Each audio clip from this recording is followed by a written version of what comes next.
کسی از قفایم داد زد و پرسید که آیا من ساشا هستم؟ دو جوان بودند. من پاسخ دادم که نه، شما خطا کردید، من ساشا نیستم. بعداً طرف اتوبوس تاب خوردم که آنها ضربه نخستین را با اشیاء نامعلوم به این جایم زدند. این علاقه حمله دوم به بلوگر اینستاگرام ساشا مسکوا است. این بار به این جوان در ایستگاه اتوبوس ناحیه کوزمینکی حمله کردند. با گفته بلوگر حمله‌وران به زبان تاجیکی گپ می‌زدند. واقعا جان من در خطر است، چون که این یگانه حمله نبود. بر ضمن این بعد آنی که حمله‌وران آن ویدیو را نشر کردند که در آن بی‌عملی کارمند پلیس دیده می‌شود، حمله به من بیشتر شد. بعد نشر ویدیوی جنجال برانگیز لاتوکوب در حضور کارمندان پلیس، مقامات قدرتی حتی عریضه جبر دیده را قبول نکردند. تنها پس از دخالت کمیته مساعدت شهروندی مسئله رنگی دیگر گرفت. حامیان حقوق میگویند قضیه ساشا نادر است. Те случаи, которые были у нас, нападали нацисты. در قضیه هایی که ما داشتیم بیشتر قومگراها به شهروندان شرطی روسیه حمله میکردند. بیگانه تیزی خود را نشان میدادند و آشکار میگفتند که یک زمره آدمان را بد میبینند. اینجا اصل مسئله به قاعده های رفتاری جمعیت الهیده میرود.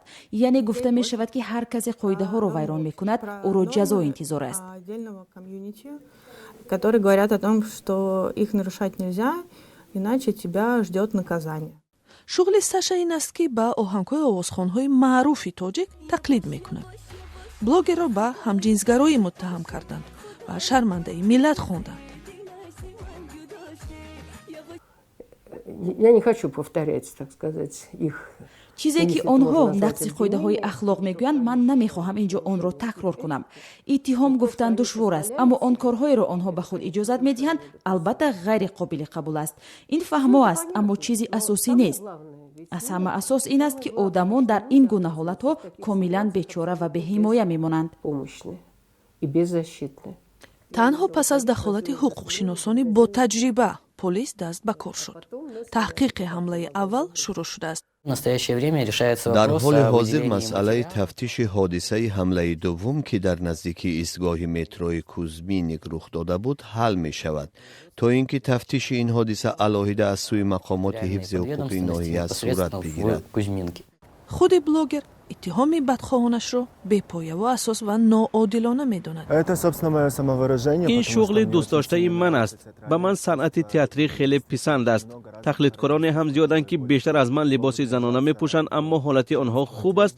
در تئاتر بسیار مردانی هستند که نقش زنها را اجرا می‌کنند، اما برای این کارشان کسی آنها را تعقیب یا حمله نمی‌کند. بی‌شبهه ایجادیات این بلوگر نه به همه پسند است. برای دیدن هنرنمایی‌های ساشا مسکوا باید به صحیفه پوشیده او ابونه شوید. ولی سوال این است که چرا آنهایی که از اخلاق صحبت می‌کنند داوطلبانه به صحیفه او ابونه می‌شوند؟